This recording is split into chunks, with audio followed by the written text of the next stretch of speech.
When I cried about like when I was talking about the abortion, that was literally the first time I ever allowed myself to have tears fall. And that's why I was like, Wow. oh, can you please turn the camera off? It was very emotional, but you know what? I'm proud of you for being so vocal about certain traumatic things because you're helping so many other people. I didn't even really realize that I was as traumatized as I was until I got clean. I didn't even realize that I had been trafficked. I only realized that like 2 years ago. I always Wow. looked at it as just part of the life. I had a PIMP, but it was not like that. It was not like that. It was just awful what he did to me. And Yeah. that's something that I feel like you're going to have to heal from for the rest of your life. It's going to be continuous healing and then kind of like pulling back and feeling those feelings. You'll probably have stuff come up, like especially if you're doing therapy and all that. You'll probably remember things that you like blocked out completely. So that I had that happen whenever I was retelling my story, and it kind of like jacked me up for a little bit.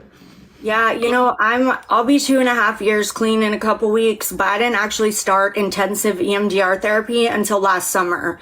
So my first almost 2 years of recovery, I was, using food and attention and social media and going to meetings, to get attention instead of for the message. And, I totally own that. And I feel like that's very common with people, especially women in recovery.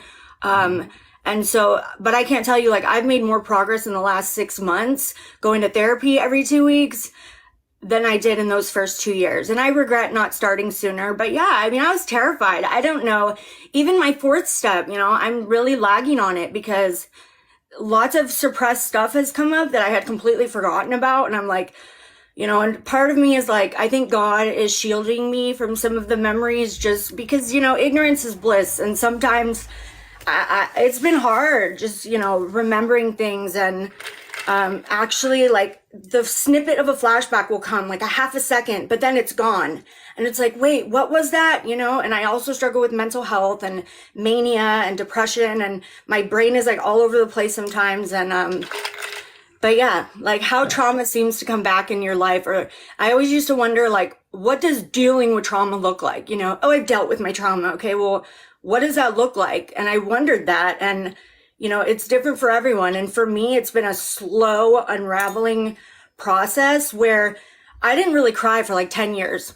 All the shit that happened to me, get an S-aid, didn't even cry. I would just go home and do like, more stuff. And being sober and feeling all this shit, like, if you need to go in your room or your car and cry to the point where you're like, wah, wah, and you have snot everywhere, like, do it, because that is the healing. That is. I know it doesn't feel like it, but it is. I didn't think I would ever cry on here, and then I think I was on like day 33 or something getting off subs, and like the depression and everything was hitting me so hard. I lost it, and I was embarrassed. I almost didn't want to post it, but I was being honest with everybody, so I was showing them everything, and it was cool. Everybody was, for the most part, okay. I realize that we get more love and support than we do hate with sharing our stories. I know I do, and I know that you guys do as well. Like, to you, does that comfort you knowing that like so many people uplift you and support you? For example, like when I first started on TikTok, I was like 10 months clean, and I would post something and get like 90% love and support. And then I would get like 2 comments that were bad. But what do? I focus on the bad ones. I sit there arguing with them back and forth, back and forth. Like I was on a women's retreat actually last summer, the last time that I got into a really bad like comment argument with someone. And, he just kept saying, you're not clean because you're on methadone. And it just, like, it used to make me so mad.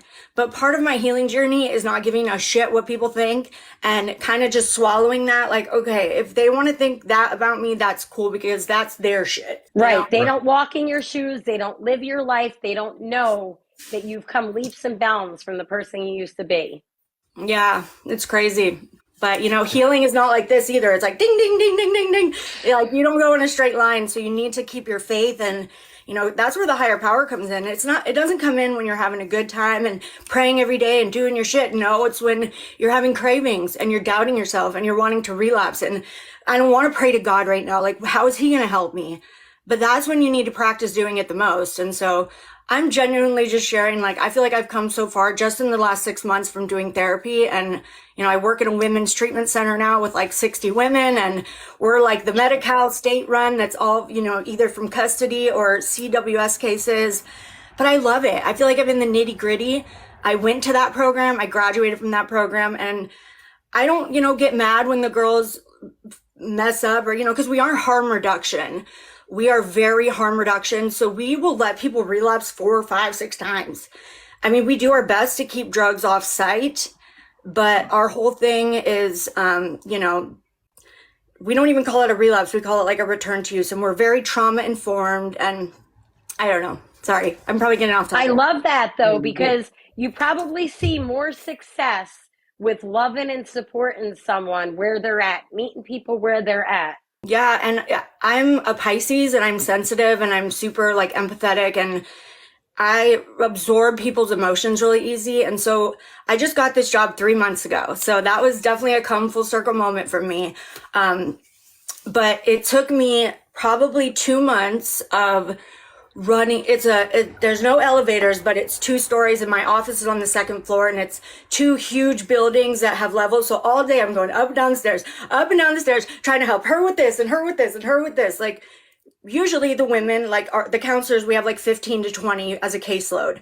But I'll get women that I'm not even their counselor coming up to me. Oh, my counselor's not here. Can you give me this, this, and this? And at first I was like, yeah, sure, let's go do it.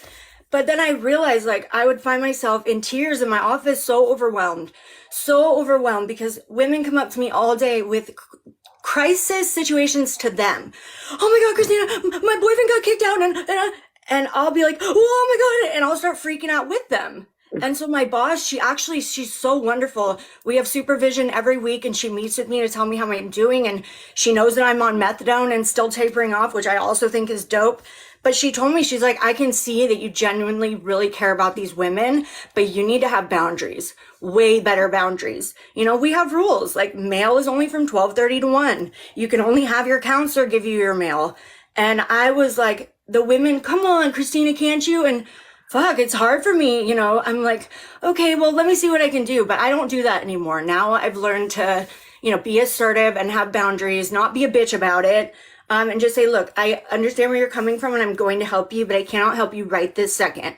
Because I don't need to make their crisis situations my crisis situations, because, these girls go through some shit, So we definitely want to get into that, and like the life that you were in before you got sober, especially in that treatment center, because you're at the same treatment center. Totally. And I kind of want to do like a comparison of what it was like in there and what you're dealing with now. But I think first, let's start off with just your life growing up and build up to see just where everything came from, where the addiction and everything started from. Okay, totally. So I grew up in a middle-class suburb of San Diego called Rancho Penasquitos. It's nice. And I actually had a really good childhood. My parents are still together to this day. They do not have drug or alcohol problems. My sister is 2.5 years older than me. We did sports growing up. Like, that was our thing. We did all different kinds of sports, and my dad would teach coach our teams and stuff. And, going into high school, I continued to play sports, but my issues first started with food and my body when I was, because when you're playing volleyball and at, 12 years old, and the girls are all wearing the short spandex, which I think is totally inappropriate. But anyways, it's just like from age like 8 to 14, all I saw was that I was bigger than all the other girls. They're like 90 to 100 pounds at 12 years old, and I'm like 140, which isn't fat, you know what I mean? But it's just, I always felt like I was bigger. And so I remember vividly having like a desperation to be skinny. So I found that I couldn't starve myself because I love food too much. And so I'm like 12 years old making myself throw up and stuff, purely because I want to be skinny. You know what I mean? So I had severe body, eating ED issues. And it was in high school when my freshman year, I had a friend at school that had ADD and was prescribed Adderall. I didn't really know what it was. He just knew that me and my best friend were obsessed with trying to be skinny. Like, by the time I'm 14, I'm drinking and smoking weed like every day almost. Like, it's really hard for me to be sober.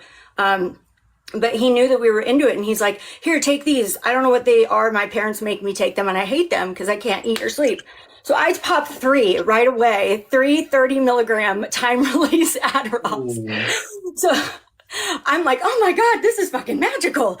And so, yeah, in the beginning, I was like, this is amazing. I'm losing weight. I'm doing my chores. I'm doing homework. I'm, and at a young age like that, the drug use isn't so apparent, so you can hide it better.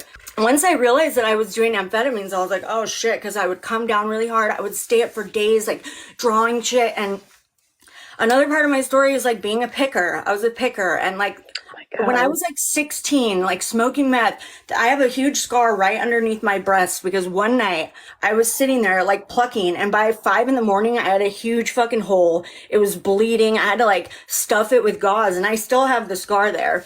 So I would stay up all night being weird and picking, and then, the harder stuff got introduced to me, like meth, METH.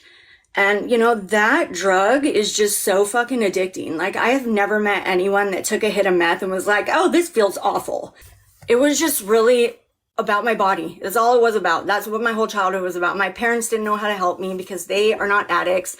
But by the time I'm 16, I'm smoking meth every day, and I'm working a part-time job. I had been kicked off the volleyball team, which was actually devastating to me. That was like probably one of my first big consequences of my addiction, is getting kicked off the team, and being replaced with a freshman. So, there became a point when I was like 16, 17 where I couldn't be sober at all. So I was always smoking weed or drinking. If I couldn't find meth or had no money or whatever, I'd walk to the store and like get a bottle. Like, I'd be super desperate. And so my first time going into treatment was my junior year, for 30 days. My high school was really nice and new, and people did not do drugs there. And so the ones that did like really stuck out, and they used to call me like, I can't even say it, but just like tweaker Tina is what they would call me. I'm sure I could say that. And so that I just knew deep in my soul, because they took me to AA meetings in that first, in that month that I was there. And I remember thinking, wow, like, I am 100% an addict and alcoholic, and there's no fucking denying it. I'm in rehab, like trying to snort ibuprofens at like 16 years old. Like, what are you doing? So I came back, and my parents were like, all right, we're going to be testing you, and, you have to go to therapy and counseling. And probably in the next 2 weeks, I was using everything again. I wanted to do good. I just was addicted at this point. So somehow I graduate high school. My mom, I actually did like homeschool my senior year, where I would only go like once a week, and I would get a packet. But my high school principal worked with me, and he's like, we'll still let you walk with your class. So I graduated in 2007 from high school, and I actually got accepted into Cal State Long Beach. So, despite all my drug use, and I'm sure like the Adderall had something to do with like all the classes and homework and stuff I was doing. I'm a pretty smart girl. I used to be. Graduated with 3.2. So I go to Cal State, and I'm like, all right, I got to do good. No more of the hard stuff. We'll just party, drink, and smoke. But then the drinking and smoking, came every single day, and all day. And I couldn't go to class without doing it. I couldn't take a shower without doing it. And my parents had me on like the dorm food plan. And so my freshman year, I put on 80 pounds, like that. That probably really, because as a woman, I struggle with a lot of the same issues with body dysmorphia and stuff like that. I know for a fact that triggered you, that like looking at the scale triggered the hell out of you. Mm-hmm. I went from a size like 11 to a size 18 very fast, and didn't do good at college. I was missing all the time. I got kicked out of the dorms, and like was trying to live off campus with someone, and ended up finally in a studio by myself. It was kind of like my parents' last and final try. I move in with sorority girls. They kick me out because I take their, stuff. And so, and it just, that happened everywhere I went. Like, people would it was just so apparent that I was an addict alcoholic. I also was very mentally ill with like depression and bipolar, and was not medicated for it. And my self-esteem was just so freaking low. And so it's halfway through when I was on her podcast, I said my junior year of college, but I never made it to my junior year of college. I meant my sophomore year. At the end of my sophomore year, I had started, using needles, using IV, H, and the upper one together. I've been mixing them both together. And so that became, the devil to me. Like that right there was the rush that I chased and, the things that I did because I wanted that. I finally found like the perfect combo, all through high school. I'm trying this and mixing all these things. Like I would be what you would call a polysubstance user. And once I found those two mixed together, I was like, okay, yeah, this is it right here. And so it got really bad. And so I dropped out of college. I went to rehab 4 times in 1 year, twice to Serenity House, which is where I work now. That was in 2009. And then I went twice to this program in Riverside. Both times as soon as I got out, I would use. So my parents found, God bless their heart, like they really did try so hard to help me, you know what I mean? But they were starting to get pissed and my mom was like, enough is enough. So their last plea for me was we found a 3-year rehab in Hawaii. That's, behavior modification, substance abuse. And they genuinely thought that it being, beautiful over there and the facility was right there on the water, that it would be good for me. But the type of program that it was behavior modification. So, as soon as you get there, 2 women take you to shower. They watch you shower. They give you the soap to shower with. And then they give you clothes to wear. You can't bring any of your own stuff. So it's like they just take all your identity away from you. And when the men would get in trouble, they'd get their heads shaved. When the women would get in trouble, we'd have to put a stocking cap on and tuck all of our hair up into it. And you never knew how long you were going to be on a punishment for. It was 120 people, men and women. They send a lot of the criminals there that are facing charges to this treatment center because it's gnarly. It's gnarly. You wake up at 6 a.m. You have to make your bed, corners tucked perfectly. It's like military almost and they will yell at you. And what they do in the first 6 months of treatment is they say they're trying to break you down, take your identity away. And so even though the men and women couldn't talk, when we would do something called games, we could all sit in a room and okay, go. And then we get 2 minutes to say whatever we'd want to the people. And I didn't even know any of these people. And I was getting, your parents fucking sent you out here because they hate you and you're just a junkie and you're going to die, because I was also one of the few heroin addicts there. Most of the addicts in Hawaii smoke meth, and they kind of look at, if you do heroin, they're like, oh, we don't got that on this side of the island. And they don't. It took me a long time to try to find some. Yeah, they do a lot of ice out there, right? That's the thing, ice. Yeah, so the rehab I was at was on the Kailua side of the island, which is east side. And I left after 3 months. It was just too much. I left and actually partied and then came back and tried to, because, I was terrified. I'm 20 years old, 21 years old, out in the streets of Hawaii. My parents sent me there, and it is, with all the ice comes a lot of crazy, comes a lot of sketchiness. There's a lot of gangs. There's a lot of fucking stealing. And I got ate alive, my first 2 years out there. I ended up leaving that program and ending up in another program on the west side of the island. So anybody that's been to Oahu will tell you, Waianae, Nanakuli, all those areas up on the west side, it's mostly locals. They do not like white people. In downtown Honolulu, Waikiki, you see Asians, black people, all kinds of races, but certain parts of the island, it really is just mostly Hawaiians. And so I stuck out like a fucking sore thumb. But I did go to a 3-month rehab there, which was pretty cool. They did cultural things, they taught us hula and would take us to pull taro up in the taro fields and stuff.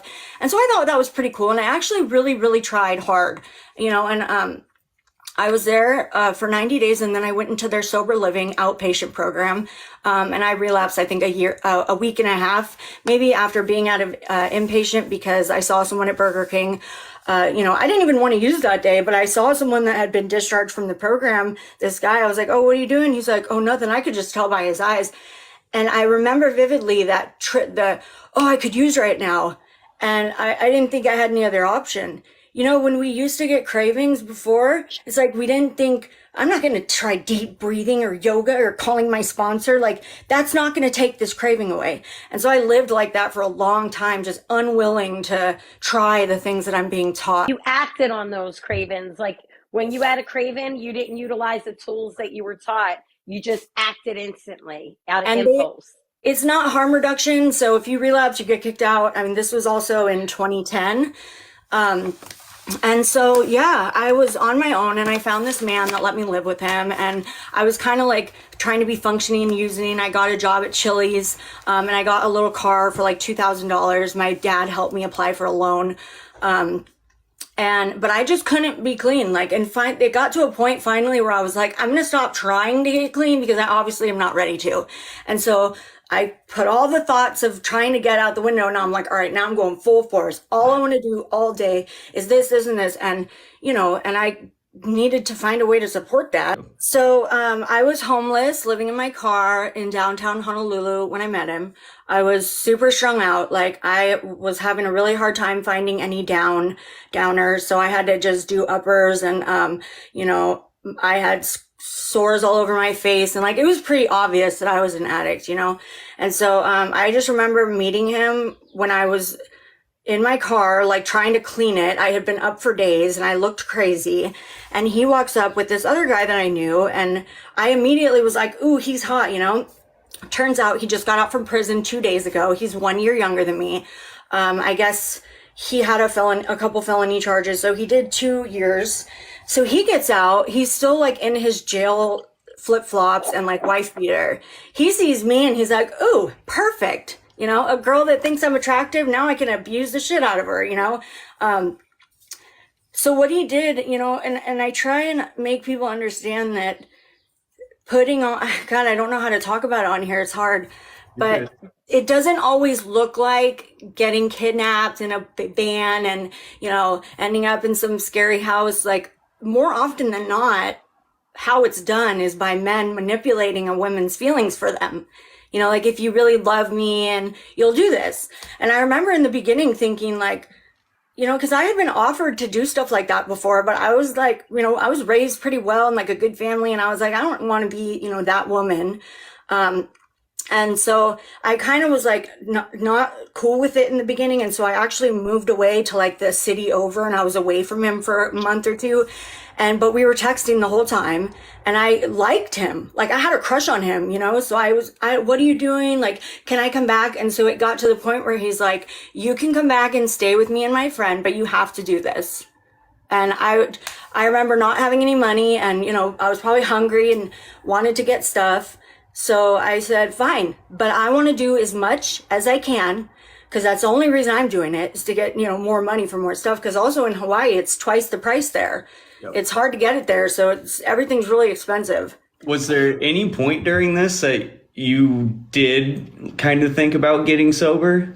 Or was it just your only thought was, I'm just going to keep it going because I can't get sober anyways? Yeah, I think... I don't think I could. Like, I think deep down I wanted to, but I knew that I wasn't ready. And the more things that I allowed myself to do for him, like, the more shame I started to feel. And after starting, you know, that lifestyle, the substances really became necessary, because I was getting traumatized like every day. I used to tell people, oh, I had one bad trauma, you know, like one time. And, you know, my sponsor is the one who helped me realize, no, honey, every time that you had to see someone, it was traumatizing.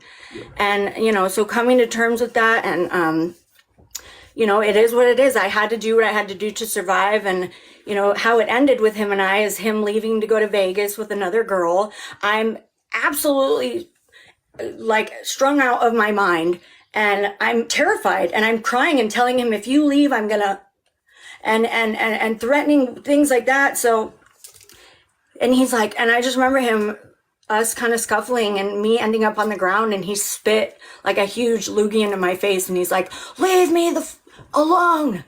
And I laid there on the floor in Waikiki on the sidewalk in the fetal position crying. And because after like a year and a half of doing that for him, you felt like degraded. You felt degraded and shame, right? I didn't even want to be alive at that point.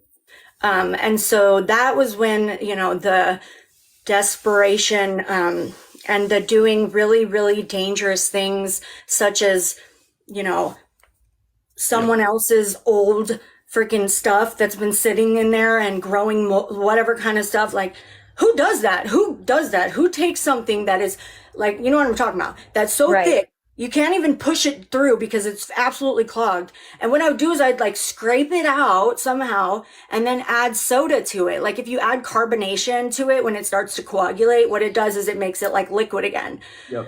I mean, I don't know why I didn't think that that was going to fucking make me really sick, but that's the desperation. That is the desperation. That is that incomprehensible demoralization that we talk about in AA. And I have shared that I did that on TikTok. It actually went semi-viral and I got like 1,000 likes and a bunch of comments. It was the one that I said, might delete this later because it's so embarrassing, but, and then I share when I used to get really sick, that's what I would do. Because I lived in trap houses they have a really good harm reduction and needle exchange program in Oahu. So you can literally call every week and they'll come to wherever you're at, bring you all new stuff and take your old ones. And so I would be living with people and we'd have the big red buckets that would just be full, you know, because I would see my friends try and get theirs and like if it got too thick, they would just toss it. Me, I would not, let me have it, you know, but it's amazing that I don't have HIV. I mean, I did end up getting Hep C, but I don't have it anymore. Right. Thank you, God. And I don't think people understand the desperation that we get in when we're at that point. When you're withdrawing and there's no other options and you're just puking and shitting and everything is happening and going wrong, you can't sleep. People just think, oh, you can just quit. It's no big deal. You can't. It's like you need it just like you need food. Like if you were starving for 2 weeks and someone had a half-eaten burger out in front of you, you're going to eat it.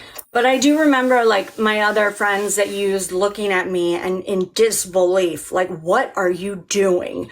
You know what? Shut up. Just leave me alone. They weren't there yet. They weren't there yet in their addiction because I feel like everyone gets to that point where you do something that's not like your thoughts aren't congruent with your actions almost. Like, you know that that's something you don't want to do, but you do it anyway. Yep. Yeah. Yeah. And so that is when I would say from like 2012 to 2020, because I ended up being in Hawaii for 10 years. Wow. Everything that happened with him was in like the second and third year of being there. And so from like 2013-ish to 2020, that's the type of stuff that I did. I was doing multiple different things to support myself and, you know, because yes, I did do it like on my own after he left me, but I don't think that I would have had he not. Because I remember being absolutely terrified, like being in these massage parlors, like my first couple nights. And customer, that's what she says, mama-san, customer. And then we all have to, usually we're all like sitting on our phones or something. And then we all have to sit up and they're all tiny Asian women. I'm like 165 years old. And so I don't know. It's just everything, all my issues, all my mental health problems just got so warped in that years. My self-esteem, the trauma, you know, the depression, all of that is in those years. I don't know if now, did your family know at this time that that's what you were doing to support your habit? So, I mean, no, but I was getting kicked out of places like crazy. Like we'd find a room to rent and get kicked out. And this one lady that I was living with, after she kicked me out, she had been in contact with my mom and dad, I think because they were helping with maybe like a fourth of it or something, the rent. She sends them a letter in the mail with my ad. Like, it used to be a website called BP. I'm sure y'all know what I'm talking about. Right. And so, yeah, my dad calls me randomly one day and is like, Christina, what is this? You know?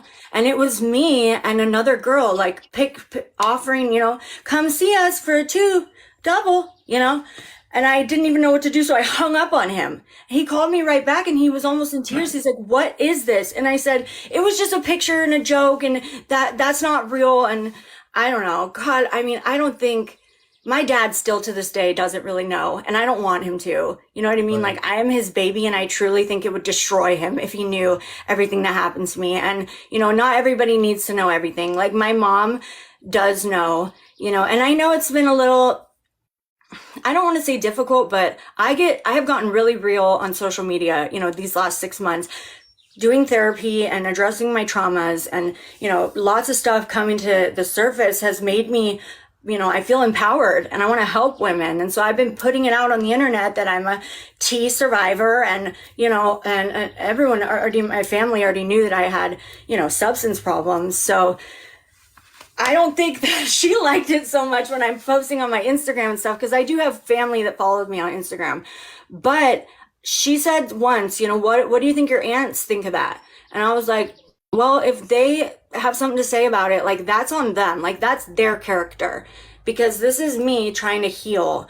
And, if she's going to look down on me for something that was done to me when I was 21, then who cares, And so, yeah, just coming to terms with the fact that people are going to judge me, but I do have like a really crazy story, I'll try and catch up to the present here, all that, the using dirty stuff and everything. I ended up developing endocarditis in my heart. I had osteomyelitis in my spinal cord, which is like basically an abscess in your bone, and it's very common in addicts. And so I remember having like severe back pain, and I would have an abscess on my neck. You could see the scar right there.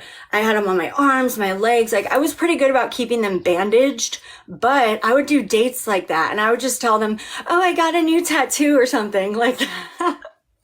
That's pretty gross. But anyways, that's another thing I'm honest and vulnerable about, is the whole skin infection thing, because my arm, I don't know if you can see, but it's all deformed like up here, because towards the end, I didn't even have any veins left. So I was just muscling it in my shoulders right here, and I would get infections all the time. And so, yeah, I fell into a coma for 5 days from having all those infections. The doctor actually didn't even think I was going to make it. And because of where the infection was in my spine, he's like, if you do survive, you're going to be in a wheelchair for the rest of your life. That's what he told my parents, or, I won't be able to walk or something. So the fact that I can walk and my spine is only like a little bit deformed from it is like truly a blessing, and my higher power looking out for me. Wow. That was in 2016. And, once I woke up out of the coma, which, by the way, I will also say, after 10 days, I got up and left. When you have an infection like that, you have to stay in there for 6 to 8 weeks, because they're not going to give me a PICC line. Like, normal people can get a PICC line to wear home, and then you just go back every day they're not going to give it to me for obvious reasons. So every time I would be admitted, they would tell me you need to stay for 6 to 8 weeks. And so I'd get 3 or 4 days into it and, be withdrawing. And, I had to go to 4 different ICUs for, the infection to finally clear. And one of the ICUs I went to 3 separate times. And the third time I went, she came in, she's like, why should we admit you if you're just going to leave? And I said, because I'm withdrawing from substances and stuff. And she's like, all right, well, what can we give you so that you'll stay? And I'm thinking, I can't believe she's asking me this right now, and let me be reasonable here. And so I said 4 milligram of Dilaudid and 1 of Ativan every 4 hours. And she's like, okay, done. We'll do it. And she fucking admitted me and was giving me that, and I still got up and left. So that is and the doc, I'd have to sign this form, AMA, you are in the ICU, and if you leave, you might die. So here, sign this. I'm like, okay, here, sure. I'd like walk off in my hospital gown, barefoot, go find the first person I could on the street. And, that's where my life became at like 2016, 17. And I didn't end up coming home from Hawaii until 2020. I suffered in my addiction up until then. The turning point was an incredibly traumatic abortion that I had at 4 months, because I didn't know that I was pregnant. After everything that happened with that man, I got really fat again. And I was like 200, I got all the way up to like 250 pounds. And so the weight is why, like, I didn't notice, because I went to the hospital because I had an infection on my arm that I needed drained. And the doctor came in. He's like, well, I just want to say congratulations. And I look at my friend who's with me, and I'm like, for what? My abscess? And he's like, well, no, you're pregnant. And I'm like, oh, Jesus, Lord Almighty. I didn't even think that I could get pregnant. Of something that's really common with women and opiates is it'll take your period away, like completely.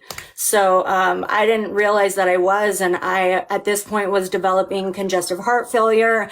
My teeth are all like fucked up. My parents have helped me fix my teeth.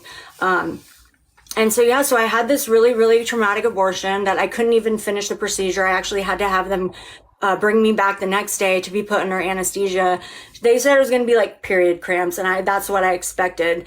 But it wasn't like that. I didn't realize that if you're so far into your, term that it's really painful. So that too was super traumatic. And, those tears that I shed on the Chasing Heroin podcast with her when I was telling her about it, honest to God, that was the first time I finally got to cry over it. We're talking 2.5 years into my recovery, almost 2.5 years. And I finally cried because that was so fucking traumatic. Holy shit. And what also broke my heart is the father was Hawaiian, full blood Hawaiian. So our little baby would have been a little Hawaiian and white baby, probably with blue eyes like me. And I just kept thinking about that and thinking about their little hands or toes and but I don't know, I got so good at I call it like my locked steel box. I have so much trauma that all these years, every time something really bad happens to me, I'll just lock it away in that box, not deal with the feelings at all. And so that's what I've been doing in my recovery is dealing with these feelings. And it is so hard, but it is so necessary and freeing. Like, for example, I was leading a group yesterday in where I work. It was 12 women, and I wanted them to write, like, there was a few questions like, who am I? Da, da, da. And one of the question was, how would your family describe you as a 10-year-old? And so I let the girls write, and I'm looking at one girl, and I see she's not writing, and I'm like, honey, do you not have, something to write? And she's like, I don't want to talk or think about when I'm 10. And I said, why? And she said, because she was SA at such a young age. And I said, well, you're sharing it with us right now. How does that feel? And she's like, I don't like it. My stomach feels anxious. And I said, honey, you're discharging in 2 days. This is one of our senior clients that's about to leave. I said, you need to be okay with feeling those things. Because she flat out told me, no, I don't want to do it. I don't want to do the assignment. I said, okay, why? Because I don't want to think about that. I said, I know, honey, but you've been here for 4 months. You're about to leave. You need to deal with these things before you go out into the real world, because that's why we're just going to keep running and using drugs, because those feelings are so painful, And I feel like everybody that I know has trauma. Do you notice that as you're healing, you kind of take a few steps forward and then pause and kind of retract a little bit because it is so painful? Another thing is, when I got clean, okay, I'll tell you what happened. So I came home in 2020 from Hawaii after the abortion, and I moved in with my mom and dad, and I got on Doan, and I was doing outpatient. It was during COVID, so it was on Zoom, and I was able to get clean and stay clean for 6 months. And I also titrated my dose up really high, thinking, oh, the higher I go, that's just my addict thinking. The higher I go, it eventually get me high. No, it doesn't. It doesn't. And I did not need to get up to 172 milligrams, but that was my, thinking in the beginning. After about 6 months, I decided one night that I could have a few shots, because I don't have a problem with that, but it was just absolutely incredible, and not in a good way incredible. Literally, as soon as it started coursing through my body, I went and got the other two, my favorite. By the end of the night, I had those two going in my arm. Yep. And so coming to terms with the fact that I can't drink alcohol either, I just can't. And that's because it will always take me back to the bad stuff. So that was in March of 2021. I had a month-long relapse. That cracked out video of me that I post all the time, that is me before I got clean this last and final time. That was the month that I relapsed. And so I remember my mom saying, that was your last chance. We're changing the locks. If you come, we're calling the police. My mom is really tough love with things, And so I ended up in the psych ward and then a crisis house for 2 weeks. And I didn't know where I was going to go. I didn't know what I was going to do. But I saw another person there that was making calls to Serenity House, trying to get in. And I'm like, shit, I went there like twice in 2009. Like, why don't I try it again? You know, why not? And especially because they allow DONE and, MAT. And so, I got there on May 1st of 2021 and I graduated, in the middle of September. I did have a couple times where I used there, and, that was my, last time is, actually in one of the rooms of the rehab that I now work at. So every time I come to work, I pull in, park my car, and I'm parking right underneath the room that I used him for the last time. And I can't tell you how much it helps me stay clean. And like, it's so necessary. Like God has set up my life for me, all these beautiful things and blessings that have happened. And I remember how you said, healing is sometimes forward, sometimes back. I remember thinking this feels icky and I don't like this. I'm having cravings. I'm not sleeping. Before I started doing therapy, I was like 3 months unemployed. All I did all day was sleep. And this was just last summer. But then I started going to therapy and actually giving it my all. And I remember going to therapy feeling super anxious. Like, I don't want to go do this right now. But every time I leave, it's like another chunk out of that steel box has been lifted out of my chest. And I'm feeling like more free and more at peace. And oh my God, I have to tell you guys this. So probably the biggest God shot that has happened in my recovery is the man who the man who did that. He messaged me on Instagram probably like 3 months ago. Hi, I'm in recovery now and I have amends that I want to make to you. And I'm like, thanks, but no thanks, really. He does start following me though. And so like a couple months goes by and I get asked to be on the Chasing Heroin podcast, which is also another God shot because I met her. We know each other in person. I met her when I came home from Hawaii. And I was like 30 days clean and she shared at a HA meeting. And I remember going up to her afterwards and getting her number. We got exchanged social medias and I went home that night and listened to one of her episodes. I'm like 30 days or something. And I'm like, oh, that would be so cool if I could be on it one day. Sure enough, just a couple months ago, I get a message in my inbox. Hey, Christina, I'd love to have you on the show. And I'm just like, oh, that's so cool. Okay, so anyway, so I ended up doing this episode with her and this was on Spotify. So I was really getting real and raw with it. I was, probably cussing a lot and saying all the things that we aren't allowed to say on here. I cried about my abortion for the first time. And so ended up being a 2-hour episode. And so I end up something inside my soul. Okay, you know how when you guys do like YouTubes, you use clickbait or whatever, so you use the most shocking part of the story. Right. So for me, it's strung out, T in Hawaii, stuck homeless in Hawaii. That's like the title of it. And something, I don't know if it was my higher power, I sent it to him. And I was like, if you want to make amends to me, you could listen to this. And you could see how my life looked, after that. And he listened to the whole thing. And I know that he listened to the whole thing because it was exactly 2 hours later that he sent me this huge, long message apologizing to me.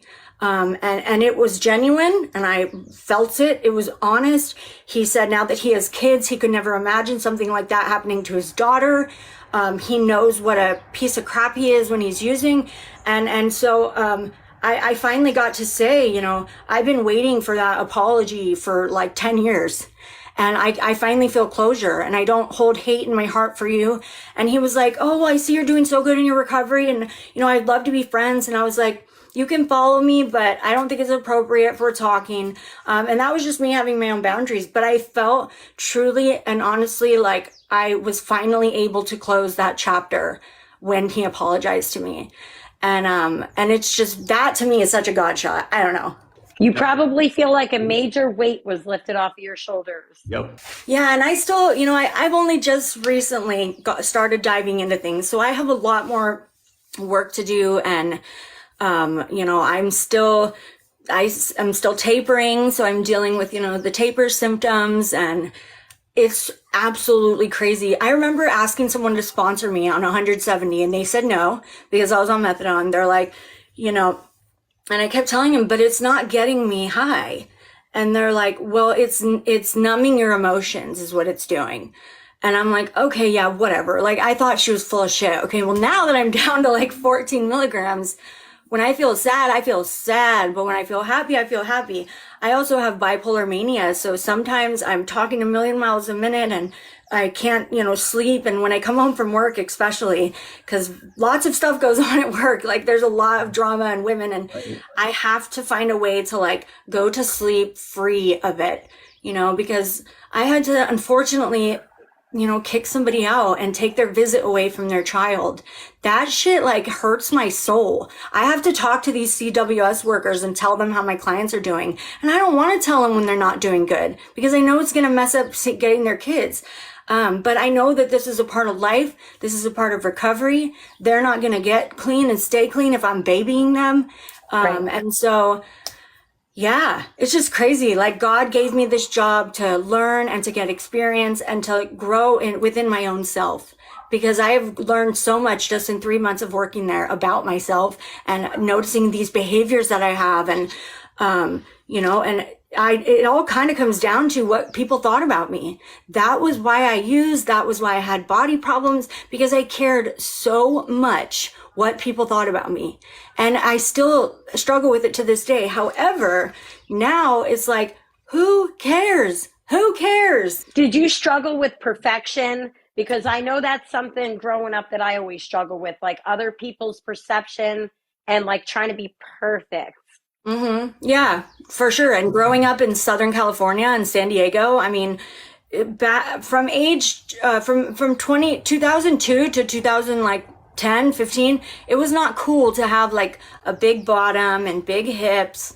Everybody wanted to be skinny and hip bones and low-rise jeans. And so just the era that I grew up in, I feel like if I would have been raised, today with, seeing bigger women in magazines and body positivity and all that, you just didn't see that in 2003. You did not ever see an overweight woman in a magazine. And if you did, oh God, they'd be talking about it in the media and shit. So, yeah, body dysmorphia is no joke. How did you start to get into the EMDR therapy?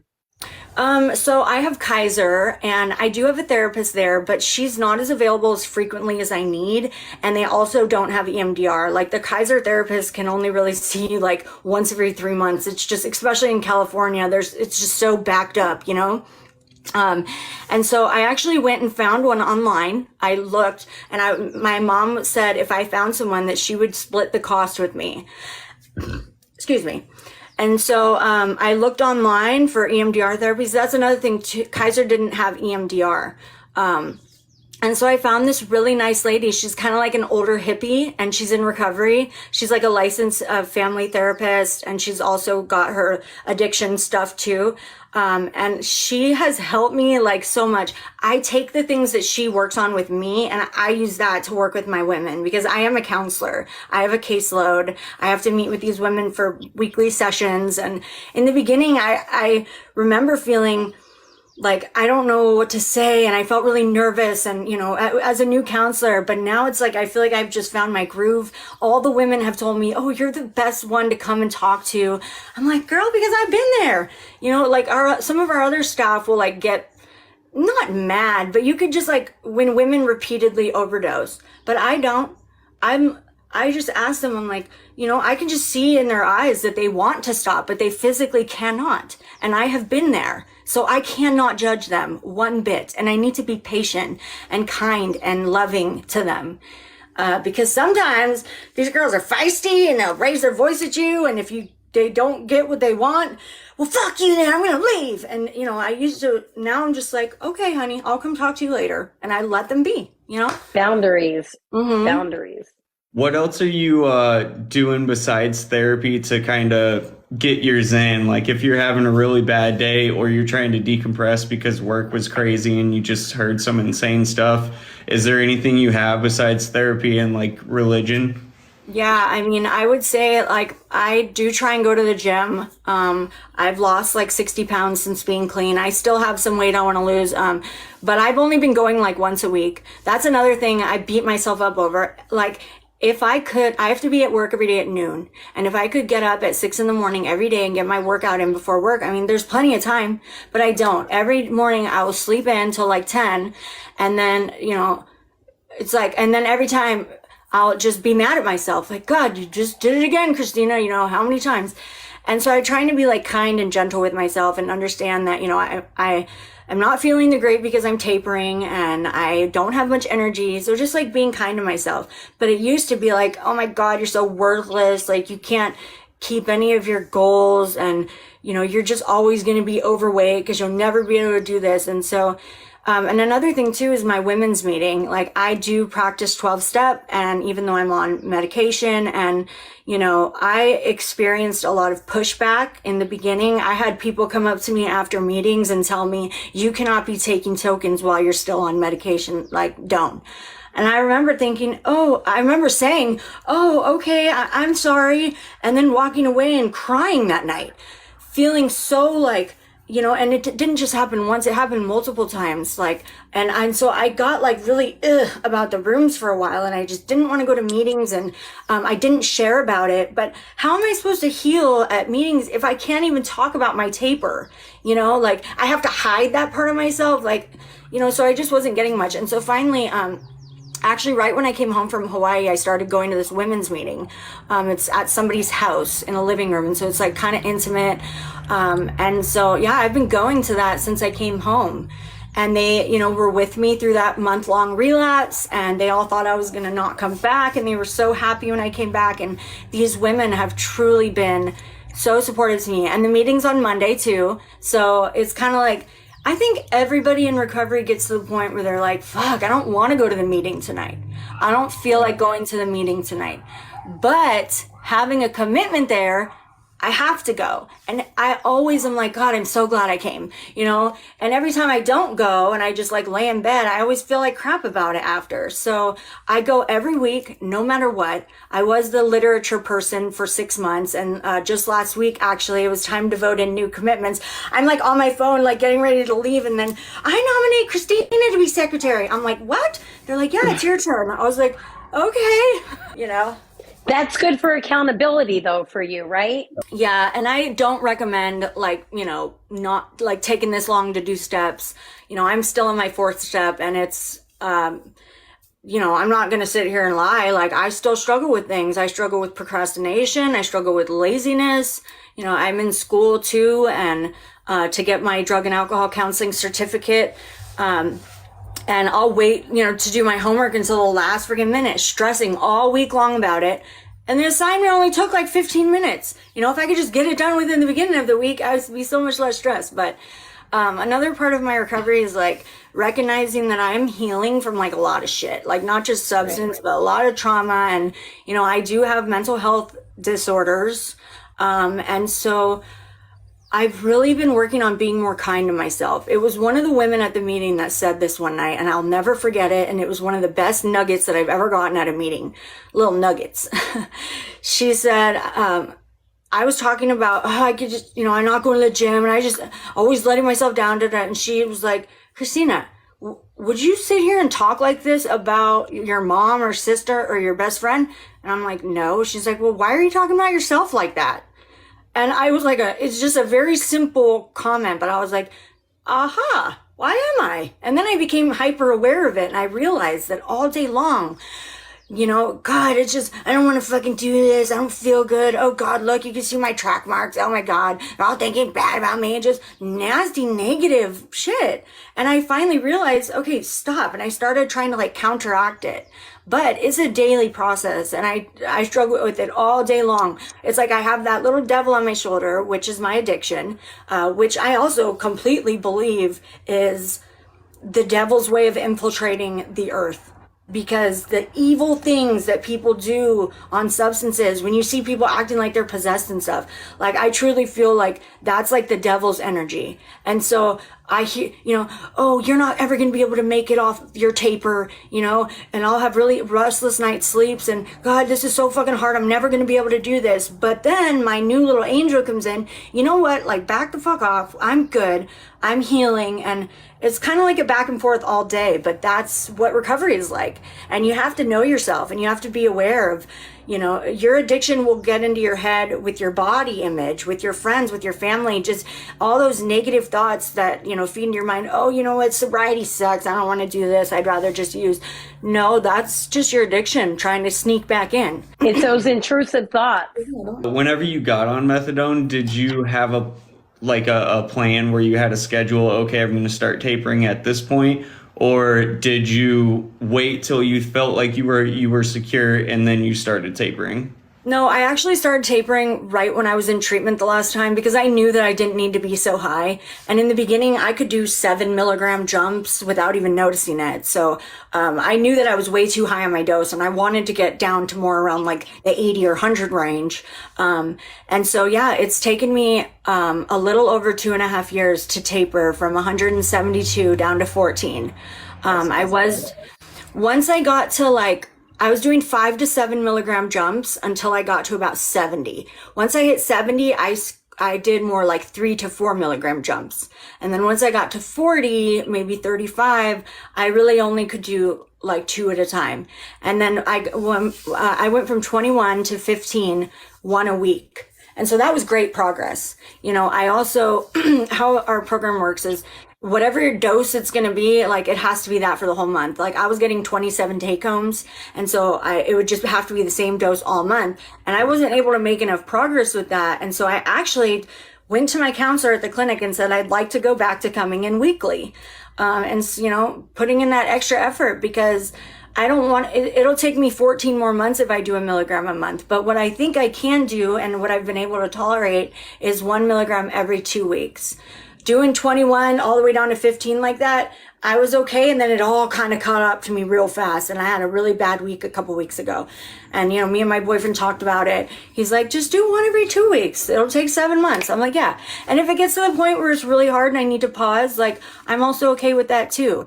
You know, I believe honestly that some people need to take MAT forever. And, you know, I pray that I'll be able to get off of it. But if I can't, that's okay too. If I need to stay on 5 milligrams for the rest of my life, who cares, you know?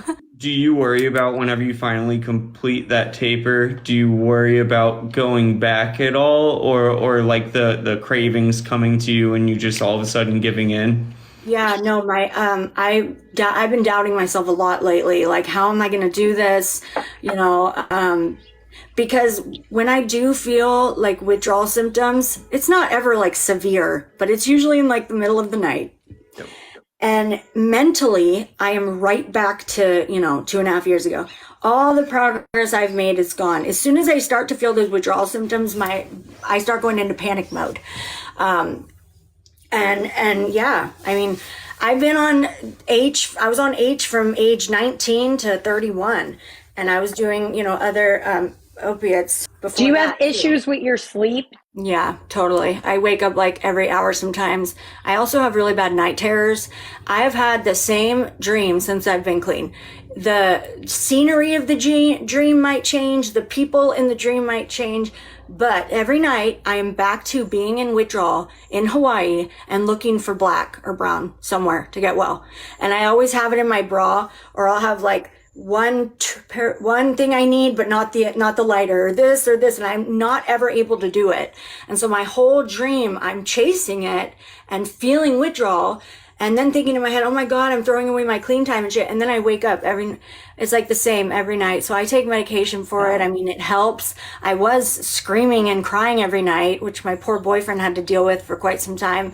And I think that was another way of, you know, the trauma being released from my body. I have really bad PTSD, and it presents itself with night terrors.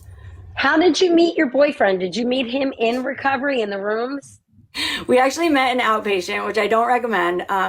I had gotten out of rehab for the last time. I was like 30 days clean, I think. And I got the phone call that my dearest friend in Hawaii had passed away.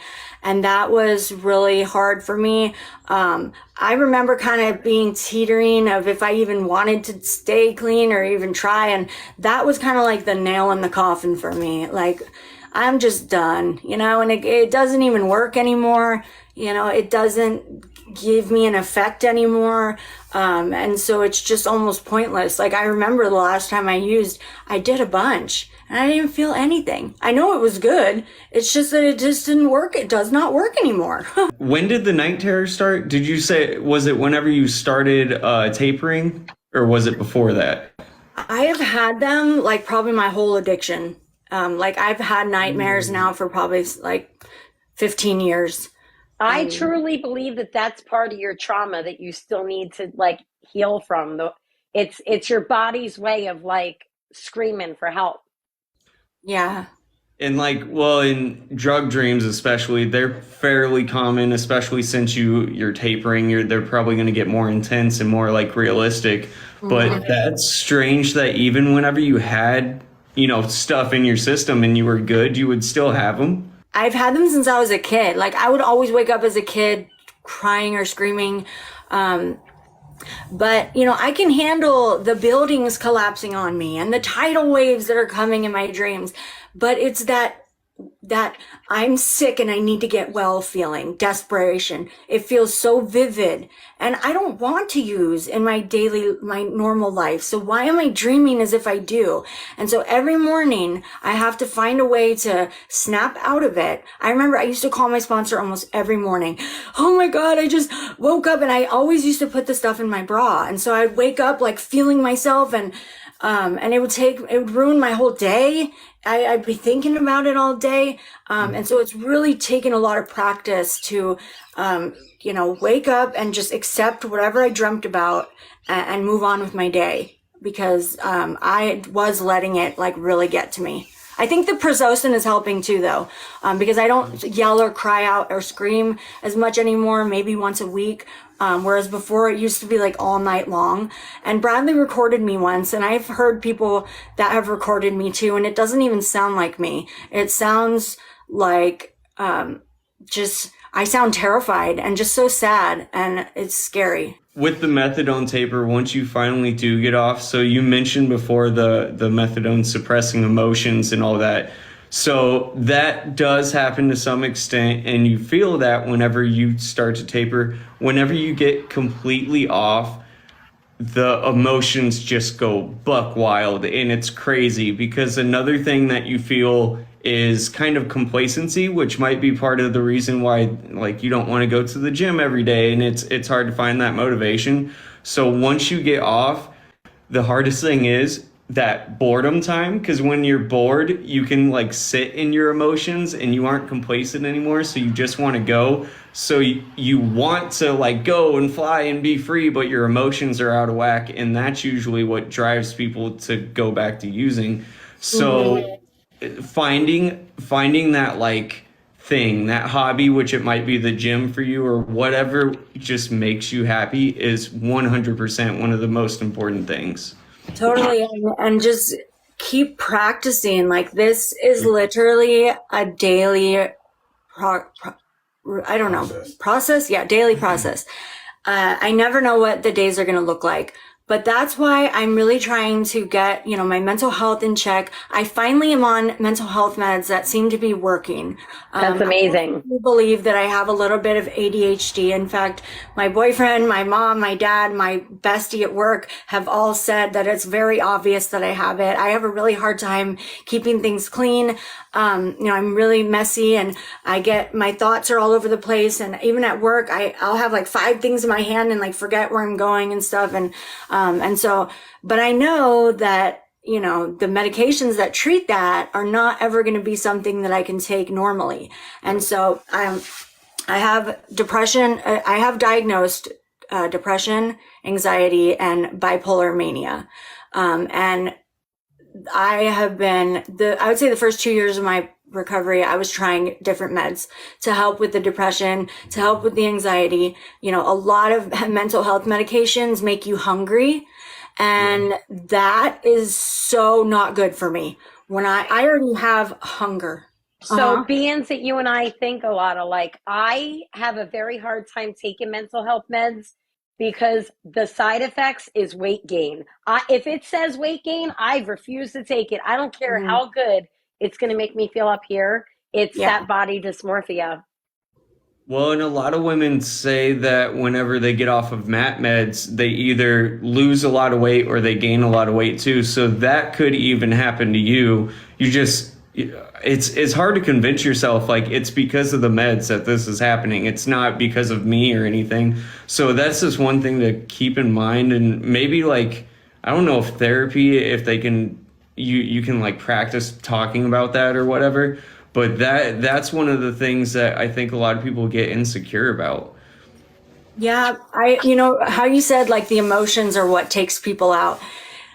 It is, and it's how we deal with them too. So learning coping skills that like work for you and knowing yourself because everybody is different. And one of my best coping skills is playing the tape forward. When I'm having horrible cravings, I know myself and I know 100% completely that if I were to relapse today, I would probably, what would 24 hours from now look like? Well, I know I'd still be awake and then I'd be trying to find something to take me down. And, smoking doesn't always work. So you got to do the bad stuff. I was like, I know that. I have finally accepted that deep within my soul that if I use again, this is what's going to happen. And so you have to get to a point where you know that because how many times after 2 weeks clean or 30 days clean, oh, I'm just going to go have like, one fun night or just a couple hits. No, it doesn't ever work like that. But we as addicts and alcoholics, every single time will try and convince that it's going to be different. I have had best friends have their children literally taken from their arms at birth because, in Hawaii, if you test positive, the baby's taken right away. And I don't ever look down on women who are pregnant who use, we also are a women and children facility, which makes it kind of hard because, we are harm reduction, but we have kids on site too. We have women that have CWS cases that the kid will live with them.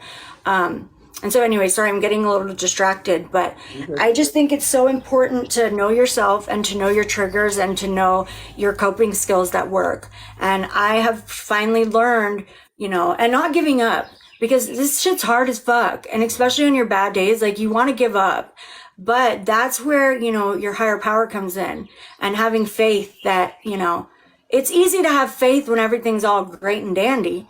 But when you want to use and all this shit's happening and you feel like shit physically, that is when you need to have your higher power. And so most people don't get that. They really don't. They think I'm going to pray all day when it's good. But then once it starts to get bad, they forget about their higher power. That's the thing that's going to take this from you. And another thing too is, I have asked my higher power multiple times, like, guide me, show me what I'm supposed to be doing, show me what my life is supposed to look like, but being okay with what he shows me. Okay. Because God sometimes intervenes in a very aggressive way, like women getting taken to jail and coming into treatment with, a month clean off fentanyl. I'm like, you kind of have like a head start. Like that was a blessing from God in a way. And so being able to accept that whatever's happening in your life is happening for a reason. You might not like it. You might be confused or wondering why it's happening, but you just have to accept that, your higher power knows what's good for you. And if things are still hard, then I'm not done learning the lesson yet. He's not done showing me what he needs to show me. So hang in there, bear with it. This too shall pass is one of my favorite sayings because when I used to get cravings, I didn't think they'd pass. I'd have to act on them. I didn't think I had another option but to act on them. But what I have found with being clean is that cravings do pass. Anxiety does pass. Depression does pass. It's not always going downhill. Like you just have to keep going and hold the faith and know that no substance is going to make any of this better, at all. Life on life's terms is a difficult thing for a lot of people in recovery. I get so many messages of people struggling with that, like breakups or, like job changes. It's triggering to people. Yeah, and I don't recommend getting into a relationship. Me and Bradley met in very early recovery, and I was very determined to do the right thing. And my sponsor said no dating, no men for the first year. And so we just were friends at first, and we started going to meetings together. And, he's a recovering alcoholic. So not, hasn't exactly done the stuff that I've done, but he is so kind and so gentle and so sweet. And, he's older than me, and God knew 100% like the type of man that I needed in order to heal, and so if you do meet someone that you just can't seem to not date, I know how it is. I really do. All I just recommend is that you take it really slow. Just take it slow. I promise. Because if the longer you wait to do anything physical, the better it will be. I promise. That's another thing I used to do too is, just give it up right away to men, because I thought that's what they wanted. I didn't do it because I wanted to, but I thought that if I didn't, that they wouldn't like me anymore. And so, me and Bradley, I think we were together for like 6 weeks before we did anything, physical. And so, and we've just been so open and honest with each other, and he's watched me completely blossom. Like, I was so traumatized when I met him, I could hardly even look at him in the eyes. But he's just been so patient, and not just him. I couldn't look anybody in the eyes. I couldn't look at myself in the eyes. I felt like literally a dumpster walking around. I just felt like trash when I got clean, and all the things that I had done in my last 10 years of using. How am I ever going to heal from all this, deal with this? Well, I don't know, but, I remember thinking, what is my life going to look like a year from now, like last year? Because I was working at another treatment program, doing the graveyard shift. It's like a bougie place, and they're kind of money driven, but whatever. And I got fired because I had a client attack me, and so I defended myself, and they fired me. Wow. So yeah, I thought it was pretty messed up, especially because it was on camera and you could clearly see that I was defending myself. But anyways, that was God intervening, because I hated that job. I fucking hated it. I hated the graveyards. I was getting overweight again. My inner clock was all messed up, and my mental health was absolutely jacked. And I worked there for a year. It gave me good experience. But God intervening like that, and then I was on unemployment for a few months. And I remember thinking, I want to work at Serenity House. It's a huge program. I want to work there. And so I applied in last May, and they were like, oh, you have to wait till 2 years after you've been graduated. And so as soon as the 2-year mark came, I applied for the peer support specialist position on Indeed. That's the position I applied for. They interviewed me and on the spot offered me the SUD counselor position. So I was terrified. I was excited. I was like, this is such a God moment for me. I went there 3 times. How does it work with the kids and everything? Is that like a separate section of the building if you have a kid with you?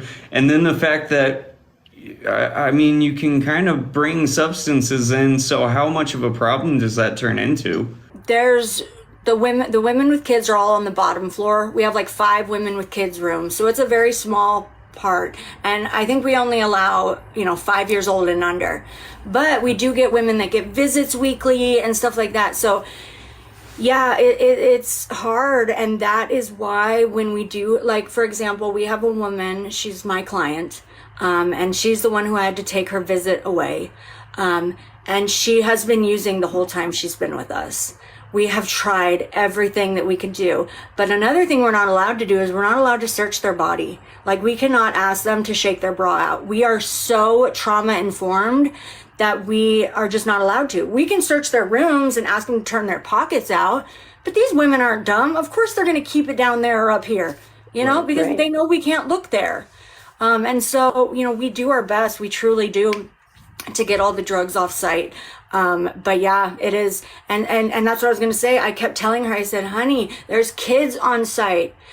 How would you feel if your daughters I probably shouldn't say that just for HIPAA, how would you feel if your daughter picked up something off the ground? And she said, oh, I'd be so mad. I said, I know, but I know that you have something, I know that you have something on you. I know you've been up all night, doing it in your room. And I could see in her eyes that she knows what she's doing is wrong. And she has cried to me and said, I want to stop, but I don't know how, and I can't. I think she's just terrified to give it up, and I would be too, I totally would be too. I probably wouldn't give it up either. We don't care that there's kids on site as addicts. We don't care that a kid could pick it up and put it in their mouth, because we don't give a shit about anything but ourselves. And I know that feeling. That's why I terminated my pregnancy, is because even though I was 4 months in, I knew 100% I was not going to be able to stay clean through it. And I have had multiple best friends that have had CPS cases. My dearest friend from high school, her 2-year-old picked up a tutor and put it in his mouth and he overdosed. And they had to Narcan him, and she got charged with felony child endangerment. And she went to prison for a year. And now she's been out for she's got 3.5 years clean now. She has her son back and she has a new daughter. Her and I kind of got into drugs together, but, it's been beautiful. And I have never judged her. I have never said, oh my God, you're a bad mom. No, we can't do that. We just can't, because we all know how selfish we are. What's the success rate there? Because one of my biggest things that I want to do, and Marie and I have talked about this, but is start a rehab center. It'll probably be down the road, but that would be a goal. So I'm trying to figure out the things that do work, and what is the success rate, I guess, and what are some of the things that make the way they do it more effective than a traditional rehab? I've only been there for 3 months, but I do know that when I went to rehab in the past, if I used or relapsed, I would get kicked out right away. And immediately, you use that as fuel to the F-its, get the F-its. Well, F it then, I'm just going to go do it all. And we have found that giving these women chances, it is a higher success rate, because the more that they do it, they're there on site to deal with the come down, to go to group and to talk about it. Not saying they all do, but when you use in treatment and go through the whole, high of getting it and doing it and feeling it and then running out and having no more and then coming down, it's a whole process. What are you mandated to call DCF or let the CPS worker know if that person tests positive, or that they're doing wrong? What I've been told is that it's a case-by-case basis. Okay. Use my discretion. Sure. Because some CWS workers are not as nice as others. And they'll say, oh, one use? All right, let's go get her. Let's cut all the visits off. I love the fact that you recognize that. That right there, it helps, because when people are shamed and they're put down because they have a disease and they're struggling, we need to help them instead of that dictatorship. The person that I told you I had to call their CWS worker, this was after the 3rd time. So she kind of really left me no choice. Right. I like the fact, though, that you gave a few chances, because that chance could mean the world to somebody, because you might not know their history with CPS. That could be the icing on the cake for that person. Yeah. I've been there. Yeah. We will work with them a lot, and we have to follow a process too. We can't just kick them out. However, acts of violence, you're done. That's a no-no. If you hit someone, we kick you out. But yeah, the using, it just depends case by case, how bad it is. I just saw Renee said Kiva doesn't kick girls out. They get sent to detox. So we do have a withdrawal management part of our facility too. It's 4 rooms that are dedicated to detox. And if we do have a woman that, it kind of just depends how they appear, because some people can smoke all day long and you literally can't even tell. Right. And so if they're acting really messed up or drunk or whatever, then they'll get sent down to, but these women are so good at hiding it. So good. So I thought I was pretty good at guessing, but there are some women who I know were using and I didn't think that they were. Do they go out on passes for the weekend? Do you give them a little bit of leeway to hang themselves? No, we're actually pretty strict. We don't allow any overnight passes. We actually don't even allow visitors except children. Phones? Yeah, they can have their phones, but it has to be up in the room at all times. They cannot bring it down into the community with them. And if you get caught with it out in the community, you get it pulled for 24 hours. But again, that's a case by case, counselor by counselor basis. I'm usually not going to take a girl's phone. I'm just going to tell her to put it away and get out of sight. We also, you guys are probably going to trip on this, we do not allow smoking at all or vaping. Their thoughts are quit it all at the same time. We can give you nicotine patches. I will say it worked for me. I didn't quit vaping. I probably shouldn't say that. I'm sorry. But I did make the switch from the bad one to the other one. And so now I'm trying to stop the other one. And I don't think I would have been able to stop smoking cigarettes had I not had that rule in place. And so where the women can go is on doctor's appointments, court, and if they got an extra 5 minutes and there's a liquor door down the street, of course they're going to go buy a couple. Right. And so I usually will not take a V if I see it, just because I know what it's like. When I was there, I was sneaking them on too, because we need nicotine when we're coming off, and the patches just aren't the same. No, not even close. So that's probably the biggest thing that we have problems with, is women having vapes on site, which is, I don't know.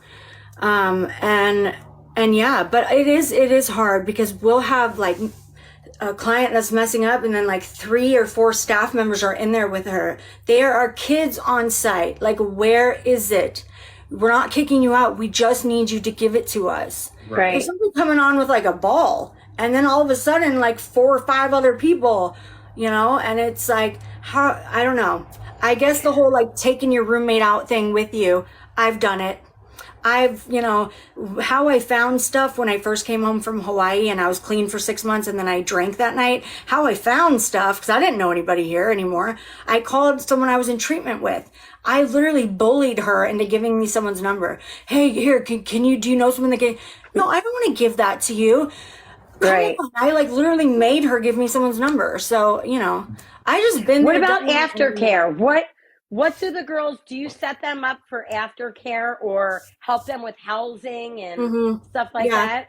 There's a few different like options that they can do, like sober living options. We have one sober living facility, I believe, Serenity Village. I've never been there. And then, depending on if you're court ordered or self-referred, I did like 9 months of outpatient after I left treatment. Do you make people do therapy, or do you try to get them engaged? We have 2 therapists on site that meet with everybody weekly. I'm just a counselor, but a lot of women come to me, and I feel like I would be a good therapist. Like, I might do that later for schooling or something. But yeah, overall, I think that, harm reduction facilities are necessary, because this is a chronic and relapsing disease. And, we have repeat clients that come over and over, and, we just need to keep giving them our best until they're actually ready. How proud are your parents of how far you've come? My boyfriend it's been just incredible. Their health has improved. My mom has been on a walker since I was in 8th grade. She had a tumor in her spinal cord, and when they took it out, she lost a lot of the feeling in her left leg. So she's been handicapped since she was like 50 years old. My dad, just when I was in my addiction, right around the time that I had all the osteomyelitis and stuff, he had a brain tumor that he almost died from. And so they both are so happy. They both trust me. They're both, physical health is better. Mental health is better. I'm still working on things with my sister. She did say something along the lines when I first came home, when you were on life support, I hoped that God would have just taken you. And I remember that hurting my feelings, but coming to terms with that's how much I was making the whole family suffer, So yeah, that's been amazing. Like, it feels so good. It feels like a little 8-year-old is being told that her parents are proud. And every time I see them, I'm happier. I just love the fact that you're trying to heal that inner child and work on your trauma, because I think trauma is the biggest key that people miss in a recovery journey, like therapy and trying to really dig deep.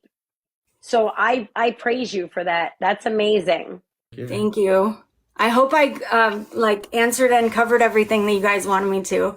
No, you're good. You're good. You did amazing. Oh my gosh, you guys. Well, thank you so much. I'm actually off today, so I'm about to go walk at the beach. It's really beautiful. I live in San Diego, so the weather is beautiful. We're going to... I'm jealous. But you guys, I'm so proud of you guys, and thank you so much for having me. I love you guys. Thank you. Thank you for coming on.